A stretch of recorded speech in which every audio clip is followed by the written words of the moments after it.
Welcome to Of Sound Mind and Spirit. I'm Shelley. And I'm Lisa. We're sisters walking together on a journey of faith. We're not perfect.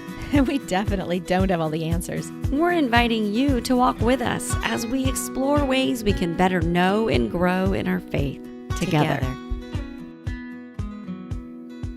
Welcome back to another episode from Of Sound Mind and Spirit. Hi, Lisa. Hey, Shell. So I wanted to tell you about something that happened the other day.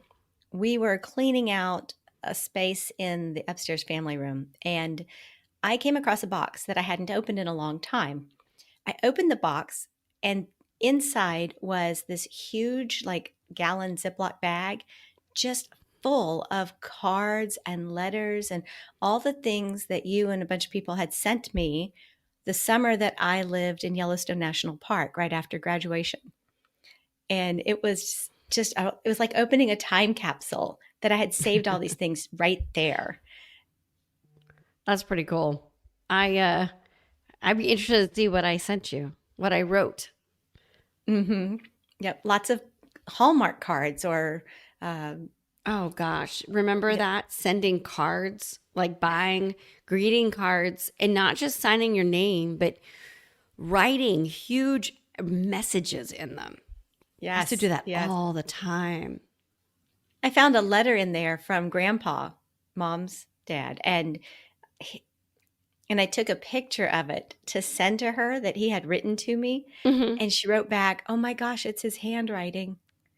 It was such a visceral type of response, just, "Oh my gosh, his handwriting." And all of a sudden we were reconnected with him like no time had passed. It is crazy. And I wonder, I have a ton of letters that I've saved over the years. And this is a great topic for us as Gen Xers, this Generation X, that we grew up in a time of letter writing. We grew up when telephones were mounted to the wall, before caller ID, before answering machines, when phone calls were expensive, long distance. And we now, of course, we've adapted all the technology, our generation is huge into, phones and computers and all the things, but we grew up, we were adults before people really switched to email and texting. So I feel like letter writing for us is really a common experience, something we all did when we were younger or growing up, or our grandparents wrote to us, or our parents. And so I like this because, man, I kind of miss it. Yeah. I'm going to tell you right now, we're going to get started talking, and I'm going to grow very nostalgic. So I apologize up front if I get a little quiet or, on you. So. But Lisa, letter writing's been around for, millennia. And in my first job out of college was working in an archives. And I used to tease that the reason I became an archivist was because I'm a snoop and I love to read other people's mail. Because a lot of archives and a lot of history is written by reading correspondence written between two people.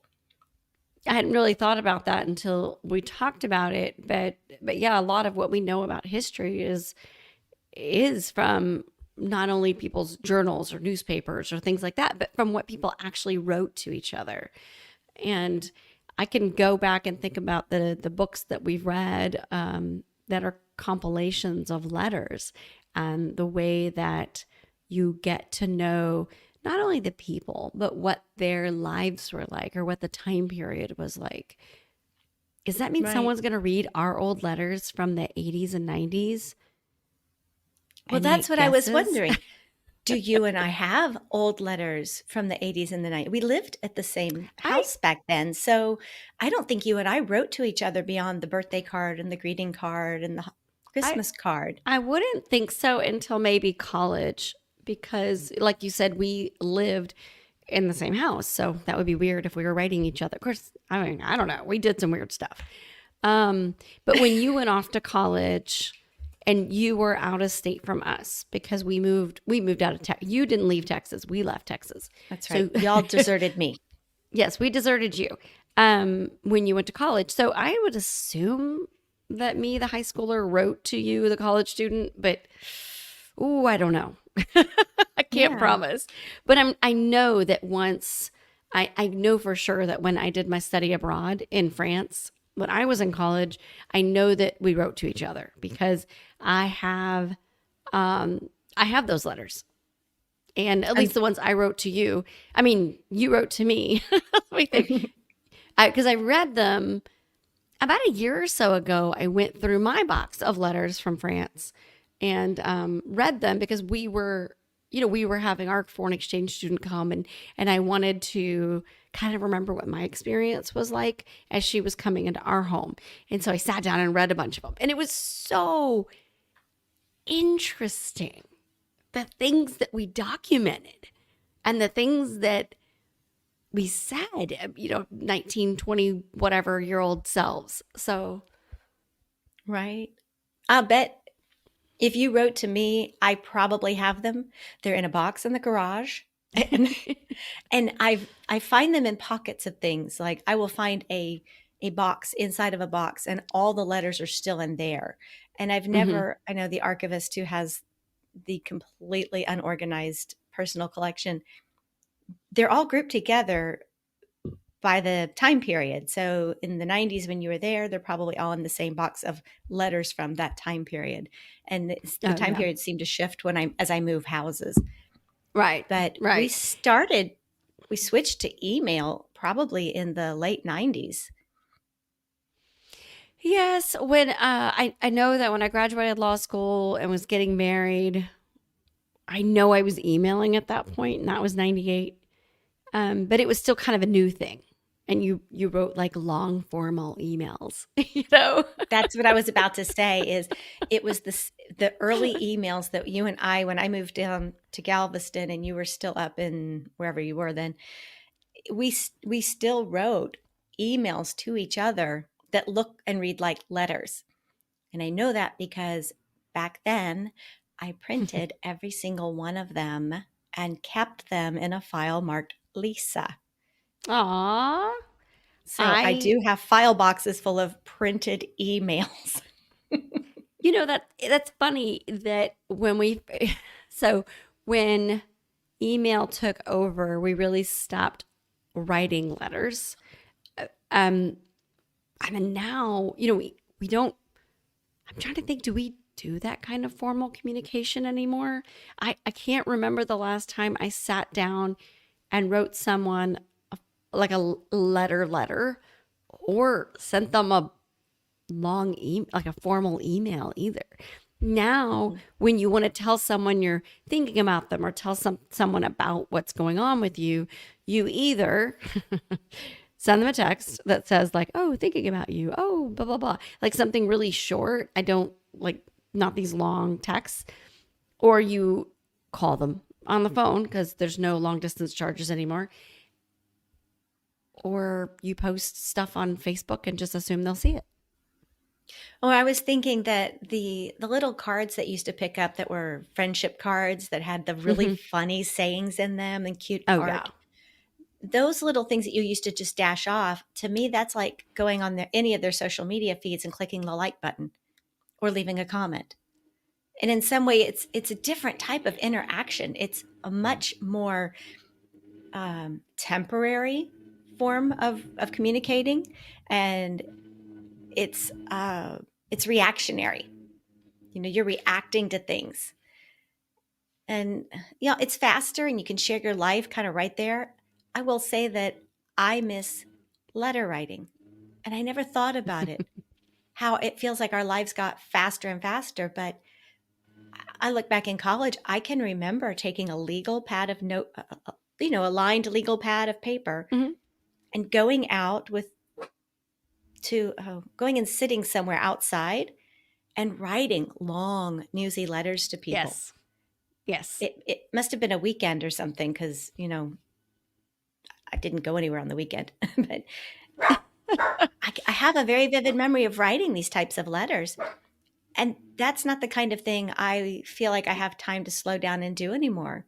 If I slow down, I'm scrolling social media or I'm watching a TV show that I had recorded or I'm out with my kids or there's a number of other things I would be doing. Shell, I agree. I think about that sometimes that I miss writing and I don't miss writing. And what I'm trying to say is, I think about wanting to reach out to somebody that I haven't spoken to in a long time or haven't really had a good conversation with, or maybe they don't live close. And it feels awkward just to pick up the phone and say, "Hey, what's up?" and have this, long catch up conversation. So how do you bridge that gap? And I've thought about it. And I've actually written it on my to-do list several times that I should write them a letter or I should go get a cute, funny greeting card and write in every inch of empty space like I used to when I was a college student, when my best friend from high school and I would send greeting cards back and forth and we would write in every single, white space on the card. And I think I should do that. I should go do that. And then I don't do it. And it would be so lovely. Think of it. Think of this. You go check your mail. And oh my gosh, there's something personal in it. And not just, let's say, a greeting card for your birthday that just says love so and so, but an actual letter. Not a bill, not junk mail, but actual, good stuff in your email, in your mailbox. That would be amazing, wouldn't it? Well, you just reminded me I need to go check my mail. We don't check it that often because it's either bills that haven't been transferred to e-bills yet, or it's election material right now, and ads. I mean, we still get ads. So I'm not really sure why we need to go and check the mail these days. But think about when you were in college. I mean, it's our first time away from home, right? You and I each lived in Hmm. dorms when we were at school, and dorms and then apartments. And we would check the mail probably every day. And I would say every couple of days there was a letter in it, at least from mom. And Yes. she would send us a note. Usually it was just I would say just a white pad of paper or like on a pad of paper, not like fancy stationery or anything. And she would No, write and us a you note about whatever was going on.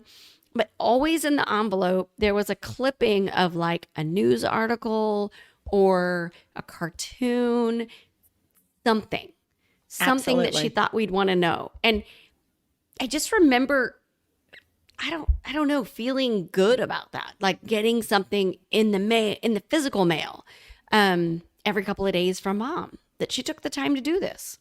And all of a sudden, I'm thinking of y'all sending me brownies with cinnamon in them Ooh, one that's a year. strange choice. It was an odd choice. I think our brother did him. But Wow. you're right about the newspaper clippings. Even in this bag from my days at Yellowstone, there's maybe 15 envelopes from mom, and I was only there for 10 weeks. There's probably 15 envelopes from mom, and they're stuffed with cartoons, comic strips that she knew I liked, that she didn't know if I Hmm. was getting a newspaper in Yellowstone. And I don't remember if I saw a newspaper. The other clippings that she has are the weekly recaps of the soap opera that we all watched. Oh yeah. Yeah, we were Days of Our Lives addicts for many, many years, like decades. Yes. Yes. It's funny because I was thinking about, going to check the mail at college and getting things from her all the time. Because remember, you only called home like once a week because it was long distance and it cost money. Um, but also, why do I not send my kids stuff? Care I packages. Well, I no, I send them care packages, but I don't include a personal note. It's more like hope you're having a great, like whatever. Good luck on finals and love mom. I don't write them a note to go with it when I send them food. And sometimes I'll even just order it on Amazon and just have it shipped. I need to write my kids. Yeah. You did better than I did when both my girls were in college. I don't remember sending them much of anything. I texted them and they called home, but uh, I really, I'm sorry if you're listening, But kids. think I about did that. not do what my mom did for Yeah. you. So, I was thinking about that now as a parent of young adults. We each have two young adults, and I'm soon to have a third one. Um, what if we wrote them letters? What if we took the time to write each of our kids, young adults, a letter? First of mhm. all, I don't know if they can read my handwriting, but because of the That's, cursive can they thing. read cursive? No, but I think they can read mine because they're used to it. I think we'll find out. But what if, Hmm. wouldn't I just think that would be to show that dedication and time commitment. And it doesn't have to be anything great. It doesn't have to be a huge like love story to them about how much I love them or whatever. It could just be the randomness that we used to write about and see if they write back. Like maybe they'll just get excited to check the mail. Yeah, but it also makes me think of how rarely I have to mail something. Oh yeah.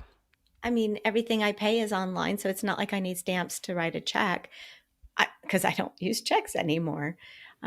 It's just it's.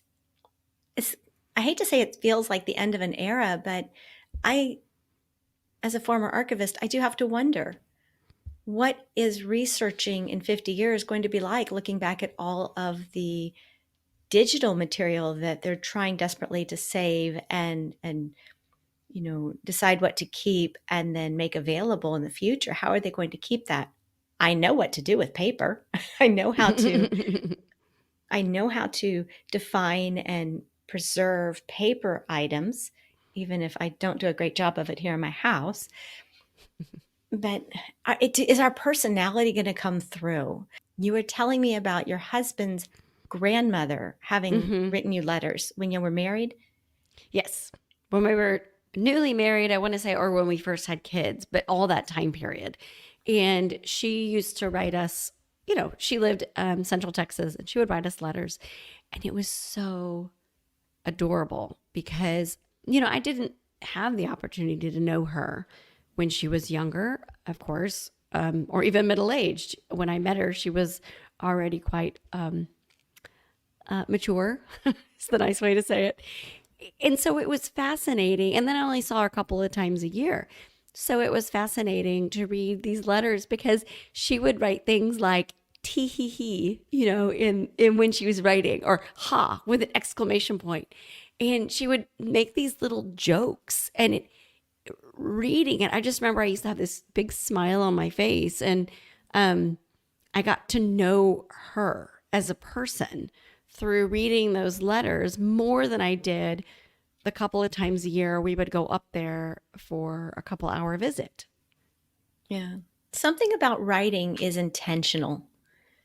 And they're long and they're newsy, or they can be short. And for people going back years in time, it was the only way to communicate. I remember a collection of letters that we had in the archives that were written in the 1840s. And they were, like you said, they covered every square inch of that piece of paper. And when she got done writing in a line, she would sometimes turn the paper 90 degrees Oh and write yeah. across it. And you know that you can read well. It's almost like reading a separate language. To be able to read in cursive from that time period, crisscross, it feels like winning. You're like, woohoo, give me a gold medal when you figure that out. But because paper was scarce and they didn't know when they'd get letters, back and forth between each other. So, and you feel like they've come alive again. You read them and you get to know who they are, at least as they're sharing with their mother or their sister or their husband. And it just makes them live. I've actually been thinking about for I'd say for my anniversary, but it's not coming up anytime soon. But just in general, I want to have a date night with my husband and we dig out the letters that we wrote each other um, while we were. So every summer, I left Houston and went to where our parents were. And so he and I would write back and forth. And then the one summer I was in France. And so we actually have lots of letters and cards and things like that. And I would love to sit and um, Read them read to them each with other. him. Oh, I've read it. Yeah, but I would love to have that experience and to kind of, I mean, that was a long time ago. I can't do math, like 30 years ago. I want to say thank you because I do have an anniversary coming up in about 6 weeks. And I do know where that particular shoebox is at There the you top go. of my closet. And it's always been in the top of our closet since the mid 90s. Yeah. So I'm actually thinking that might be a really good idea. No, think of it. It's a lot of times you watch your wedding videos after, for your anniversary or something. That's a whole nother idea is to sit and go back and read these letters of what you wrote to each other. I remember very vividly when I realized that I was going to marry my husband. Like, that I remember I was writing him a letter. I was sitting in my room in France, sweating to death because there was, of course, no AC, and it was summer. And I was sitting in that room, sweating to death, thinking I need to write him a letter. And I remember sitting there with my pen and my paper, and I just felt this overcome of emotion, like this is the man I'm going to marry. And I don't remember if I wrote it in that letter or not, but I have this, connection and emotion attached to those letters. So we think about that, and I really, really feel called to write again, to like write a letter to somebody. Yeah. Somewhere in there, we segued into doing those Christmas newsletters that some people call bragging letters, but I think the reason we did Christmas newsletters were we didn't have time to handwrite a letter to every single person, especially when, I mean, for mom at least, I know she had probably 75 people that she sent Christmas cards to because every time we moved, she took with her that address book.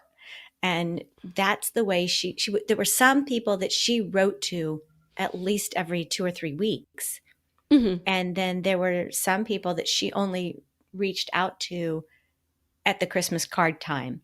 And when we moved is when we started those letters because it was an easy way you could type it out, you could make copies, and you could send one letter to everybody and just let them know what's going on with us. And we used Mm-hmm. to Mm-hmm. just sit and read those, remember? And Mm-hmm. it didn't feel like a Yeah. bragging letter. It Right. was just us catching up. But you bring up an interesting point. We used to have address books, like Mm-hmm. physical, or we had a Rolodex, or we had both. Um, Address books where you had to write someone's address and phone number, and when they moved, they would notify you, and you would either you wrote it in pencil because you were really obsessively neat, and we'd erase it, or you were like me, I know you're raising your hand, or you're like me, and you just wrote it in pen and you scratched it out and rewrote it. So I struggle every year because it takes me a minute to figure out if I have the right address for the right person or if they've moved and I forgot to record it. Because a lot of times what I'll do, because I'm not super early on Christmas cards, I will use when they send me a card, I will use their return Mm-hmm. address label to address the next one. And sometimes I forget to put it in I have an online address book in Outlook, and I forget to update it in Outlook. So And it's kind of difficult. well, and I'm worse. I hate to tell you that. I don't have an Outlook anymore. So I don't have a contacts list that I keep everything in Outlook. I have my phone, but it's just phone numbers or email addresses. And I've lost track of where people live these days. I have one friend that when I do get around to sending those Christmas cards, more about that later, they I have to send them a Facebook message or an Instagram message and say, "Do you still live on this street?" Yeah. And this year I realized that I've gotten a Christmas card bounce back for the last 2 years from someone, and I still have forgotten because by the time it bounces back, you forget. And I still haven't asked her, "Do you not live there anymore?" Someone's But going, "Oh, Shelly stopped sending me Christmas cards. Wonder what happened." so many people dropped off sending actual Christmas Yes. cards. And Yes. I will admit, I no longer do the long newsy letter anymore. I do that real short little, okay, the kids are here, here, and here. Love y'all. And this year, I ordered the cards. I did wait to place the order until I had the right picture from, that I wanted. And so I ordered them late, but I thought, no sweat. I will get them before the first of the year, and they'll go out, right at January 1. And then my cards got caught in the post office snafu of 2023, 24, which was they went into some warehouse somewhere for about 3.5 weeks and just got lost. But finally they arrived. It's the middle of January, and finally I get my Christmas cards. I don't have stamps. And now I don't want to sit and look up addresses. So just for note, it is nearing the end of February, and Shelly has not sent out her Christmas cards. Yes, there'll be Easter cards. No, they're still. It's fine. Just send them out. People will be. Trust me. I would have such a big smile on my face if it is March and I open my mailbox and there's something that's not a bill or junk mail or election mail in it, and it's your Christmas card. I think that would be awesome to get a Well, Christmas you have card. my Christmas card. I know. Because I handed it to you in person. I know. I'm just saying that I think most people would be like, "Oh my gosh, that's awesome. Hey, look at it this way. You get more attention because you're not getting mixed up with all the other Christmas cards." True. Okay, so if you're listening to this and you usually get a Christmas card from me, there's a reason why you didn't this year, and it's not because I didn't make the card. The question is, do we want to bring back writing letters? Do you want to write letters? Because I've been thinking, okay, so I've been thinking there's somebody that I want to say thank you to that gave me advice, and it took me a long time. I didn't like the advice necessarily, and it took me a long time to process it and do it. And it has been such a blessing for me that I took her advice. And she's not somebody who lives locally, so I can't like take her to lunch. And I was thinking, yeah, I could text her or I could shoot her a Facebook message or whatever and say, wow, that was great. But what if I sat and wrote her a letter telling her the difference that her advice made for me? Wouldn't that What are be you going to write it on? better? And what will you write it on? Well, do you still have stationery, or do you need to come borrow some of the drawer full of mine? Since I am currently working on decluttering my house, as we've talked about many, many times, episode 12, Facing Down Our Clutter, I recently purged all of my greeting cards and stationery. That's not true. I do still have some really nice folded note cards with a embossed J on them that my mother-in-law gave me when I got married 25 years ago. I do still have some of those. But no, I was thinking I might just get a nice greeting card. I was going to say that as we start going through things and identifying all these letters and long newsy letters that other people sent to us, I've been reaching out to them and saying, hey, I'm cleaning out a box in the garage and I just found all your letters from 1990. No, let me think. I just found letters from you from 1988 to 1993. Would you like any of these? Because they tell the story of your life and what's going on with you at that time.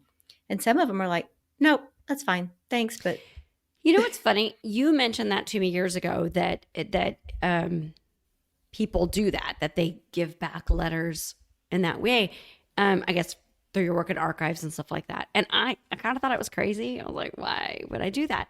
And wait. I have to say, hang on. The older I get, You're right. I actually would love to read. So anyone out there who I wrote a letter to once upon a time, either when I moved away from Texas and high school, I mean, in a college, when maybe I was in France, whatever. If I wrote you a letter sometime and you don't want it, you're cleaning out your house, I would really be interested in it because um, it's very different than a journal. Letter writing is different than journal writing because letter Yes. writing, you're telling someone else. Journal writing is to yourself. So I would love to see kind of what I thought was important in my life or what I wanted to share with somebody else. Even if it's the mundane, like, those stories of silly things that happened, or I'm interested to see what was like 19-year-old me like. Wonder if your handwriting has changed much.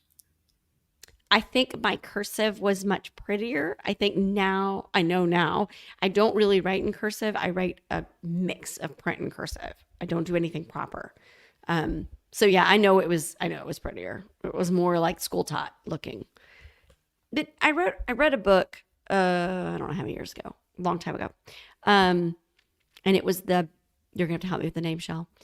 The Guernsey Potato Peel Pie Society book. Is that how you say it? The Guernsey Literary and Potato Peel Pie Society. There we go. Okay, so I read that book, I don't know, about 5 or 6 years ago. And I remember when I first, because the movie was coming out. And so I thought, I love to read books before I see the movie. So I got the book. And then I saw it was letters. The whole book is written in letters to and from the main character. No narrator, no third party, just her letters. And I thought, this is wild. I can't read this. But I did. And I absolutely loved it. I felt like you got to know her character. I think her name is Julie or Juliet. You got to know her better. Because what an interior monologue sounds like versus what you write to somebody else, very, very different. And when she would write to her best friend or her agent or, whomever, each letter, the tone, the way she spoke to them, what she said, it's different. I felt like it was a very intimate look and gave a robust picture of her personality. Lisa, that's a fantastic example of a fictional version of presenting letters and correspondence. And I thought for a moment you were going to go back to that book you love so much, The Letters Between St. Zelly and St. Louis Martin. And a lot of people publish letters of famous or notable people, presidents especially. I have one from childhood from Laura Ingalls Wilder called West from Home, when she left Missouri and went to visit her married daughter out in San Francisco in 1915. And it's quaint. And there's just so much information about how she shares to her husband about the trip, et cetera, et cetera. So will they have those same type of books 50 years from now? That's a good question. I've read, well, the one you mentioned is called A Call to a Deeper Love, the family correspondence of the parents of Saint Therese of the Child Jesus. And I read one, oh gosh, a couple years ago, and I wish I'd had time to look this up before I didn't think about it. There was one written between a mom and her daughter when her daughter went to, she was teaching school, I want to say in Japan, teaching English when she graduated from college. And they wrote letters back and forth, and they, over the span of like a year, and they published it as a book. And again, it was just really lovely about each of their experiences and some family things that happened and how they corresponded about it. And again, now that we have cell phones and email and texting and all of the social and all that, I don't know. And do people want to read it? Yeah. Well, and you don't have to read it right away. I think the joy of it is that it's a snapshot or a time capsule of who we were 30 years ago. and the love letters from mom and dad during their early courtship when they were both at other different universities. There's something special about capturing that moment in time. Mm-hmm. So I have a challenge for you as you're working on decluttering a lot faster than I am. Sorry, Maybe thinking I it's might never. But it's a I marathon. It's not a race. I I was thinking that as I start going through more boxes and you start going through your boxes, maybe we can find out if we wrote letters to each other.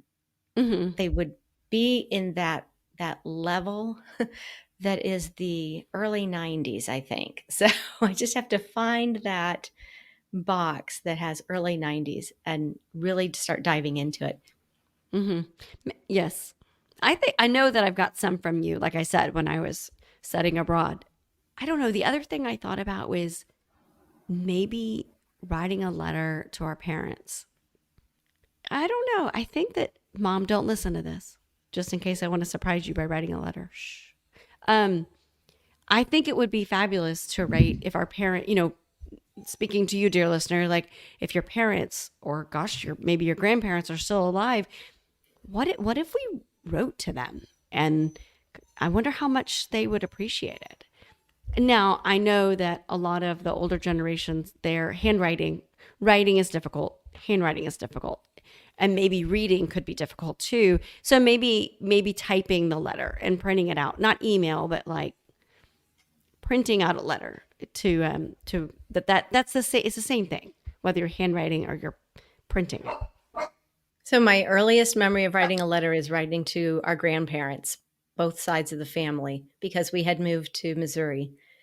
I was 5, so you were probably 2, 2.5. And I remember writing on those cute little cards that you folded and then put a little seal on them. And then mom would address it and mail it for me. Hadn't thought of that in years until you said that about writing to the grandparents. I also know that when I was at Yellowstone, grandpa, his handwriting would be poor and it would tire him out. So he would record little cassette tapes and just talk to me. He never knew when to catch me on the phone. And like you said, long distance was expensive, but he would record on a cassette tape and tell me everything that was going on and mail them to me. And what's great about that today is I still have them. So I still hear his voice. That's I do remember writing to grandparents a lot when we were younger and them writing back. And I need to challenge my kids to do that while they can, really, to take the opportunity and write. Because honestly, the only time they really write letters now have been when they're at summer camp. And they don't have access to devices. And so they have that rest time. And I would always send them with stamps and cards and things like that. And now that they're off at school, they do call the grandparents, but maybe I'll plant that seed that they could also write a letter. That's a great idea. I really think, Shell, that moving forward, like, how we usually have a question or a challenge, I think that our question for our dear listeners is really, do you write letters? Did you ever? Do you miss it? Do you want to write one? Just to sit down and write one. Pick a friend, grab a card, write something intentional. Sit down, think about that person because writing a letter to someone requires thought and silence. And in a way, we move through life at 1,000 miles an hour now. It's so Mm-hmm. much easier to shoot them a text or a social media message. But by sitting down and taking pen in hand and thinking out loud what you would tell them if you were face to face with them is a whole different way of communicating. And it's one that would surprise them, I think, for them to get a letter. Mm-hmm. And if you're not sure what to say, what would you like to read in a letter? I mean, that's what you write. Remember, you start dear so and so, their name, not so and so, comma. Dear Then listener, you start the next line, and then you end it with love or sincerely or cordially best or wishes or yeah. Yep. And tune in on social media. And after we post this, we'll go on and remind you how to address a letter and where to put the stamp. Yeah. No, just kidding. You can Google it. All right. Well, everyone, thank you so much for joining us today and listening to us. We'd really like to hear from you. Do you have a lot of letters? Are you thinking about writing a letter? Let us know.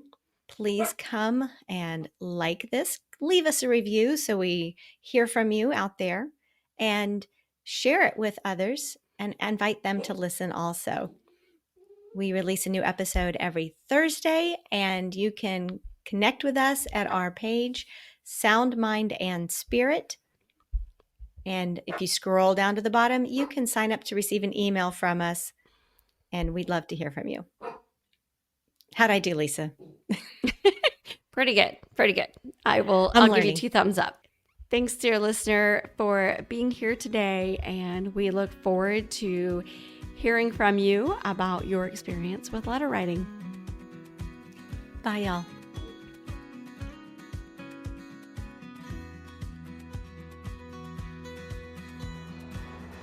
Indiana says, thank you for listening. Indiana has a lot to say about this topic. Indiana, hush, you can't hold a pen.